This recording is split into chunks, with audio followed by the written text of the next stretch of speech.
आमचे नवनवीन व्हिडिओ पाहण्यासाठी अनाथांची माऊली या यूट्यूब चॅनलला सबस्क्राईब करा आणि बेल आयकॉनला दाबायला विसरू नका. देवी 22 तारखेला प्रभू रामचंद्राच्या मूर्तीची स्थापना अयोध्येमध्ये होणार आहे. आपण जेवढे वारकरी बांधव इथं आहोत सर्वांनी लक्षात घ्यायचं आहे. आपण आपल्या गावात आता अयोध्येमध्ये एवढी गर्दी करता येणार नाही. आपल्या गावातलं जे मंदिर असेल त्या मंदिरात सर्वांनी एकत्र यायचे, गुढी उभारायची, तोरणं बांधायचे, भजन कीर्तन रामरक्षा आणि रामाचा फोटो ठेवून रामाची आरती करायची, पाळणे म्हणायचे.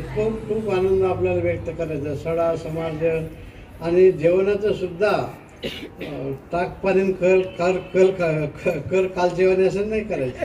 चांगलं गोडधोड स्वयंपाक करायचा.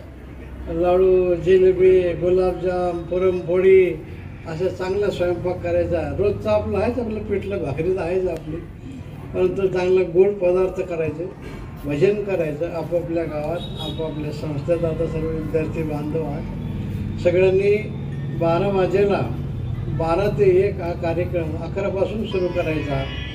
1 वाजेपर्यंत कार्यक्रम चालणार आहे आणि मग आरती करून आपल्याला पुढचं काम करायचं आहे. रामप्रभूच्या मंदिराकरता 500 वर्षे हा झगडा आपल्याला करावा लागला. अनेकांचे प्राण गेले, रक्ताचे पाठ लोटले. त्याच्यानंतर आता आपल्याला एक दिवस पाहायला मिळाले.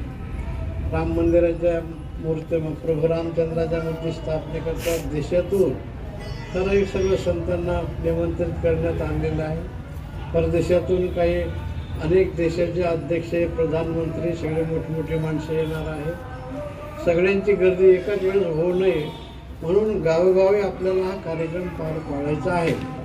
आणि आपल्याला आता खऱ्या अर्थाने रामराज्याची सुरुवात. रामराज्य म्हणजे तुझं तुला आणि माझं मला, माझं ते माझं, तुझं ते माझं. याच्यामुळे सर्वांना दुःख झालेलं आहे.